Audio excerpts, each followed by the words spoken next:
हम इंसानों को कभी न कभी ऐसा लगता है कि काश हम पास में जा पाते और अपने किसी खोए हुए को मिल पाते या फिर फ्यूचर में जाकर आने वाला कल देख सकते।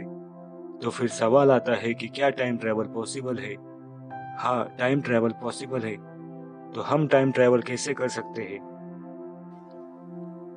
साइंटिस्ट टाइम ट्रैवल करने के 3 तरीके मानते हैं: वार्म होल से, ब्लैक होल से और स्पीड ऑफ लाइट का यूज करने से। साइंटिस्ट के बीच में वार्म होल एक काफी इंटरेस्टिंग टॉपिक है। थ्योरेटिकली वार्म होल से टाइम ट्रैवल करना पॉसिबल है, पर वार्म होल से टाइम ट्रैवल करने के लिए कुछ प्रॉब्लम आते हैं, जैसे कि वार्म होल की साइज बहुत छोटी होती है। पर फिर भी अगर हम उसकी साइज को बड़ा करने में सक्सेसफुल हो गए, फिर भी उसका रेजिस्टेंस हमें उसके अंदर घुस के आर पार नहीं जाने देगा। तो हम आते हैं अपने दूसरे तरीके की तरफ, जो है ब्लैक होल का।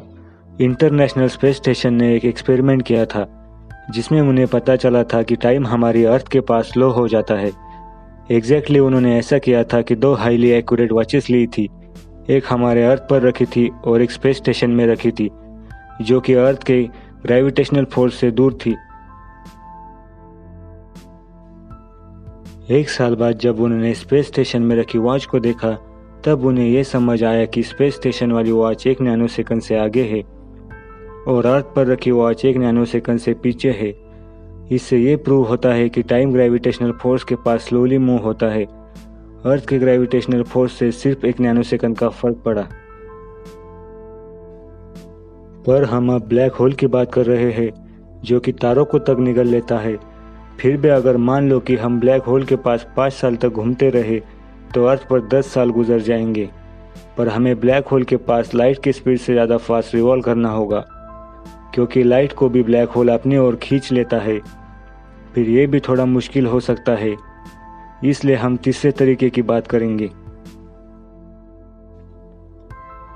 स्पीड ऑफ लाइट से टाइम ट्रैवल करना। स्पीड ऑफ लाइट से टाइम ट्रैवल करने के लिए हमें लाइट की स्पीड से ट्रैवल करना होगा। न्यूटन का मानना था कि अगर हम लाइट की जितनी स्पीड होती है उतने ही स्पीड से ट्रैवल कर पाए तो हमारे लिए टाइम रुक जाता है, पर अर्थ पर कई साल गुजर जाएंगे। पर लाइट के स्पीड से ट्रैवल करने पर हम फ्यूचर में तो जा सकते हैं, पर हम वापस पास में नहीं जा सकते। लाइट की स्पीड से ट्रैवल करना अभी के टाइम में काफ़ी मुश्किल है, पर हो सकता है कि हम फ्यूचर में टाइम ट्रैवल कर पाए, क्योंकि 100-200 साल पहले अगर कोई कहता कि हम एक छोटे से डिब्बे से किसी दूसरे शहर या देश में बैठे इंसान से बात कर सकते हैं, तब सब उसके ऊपर हंसते। पर आज ये पॉसिबल है। हो सकता है कि टाइम ट्रैवल ऐसे ही पॉसिबल हो।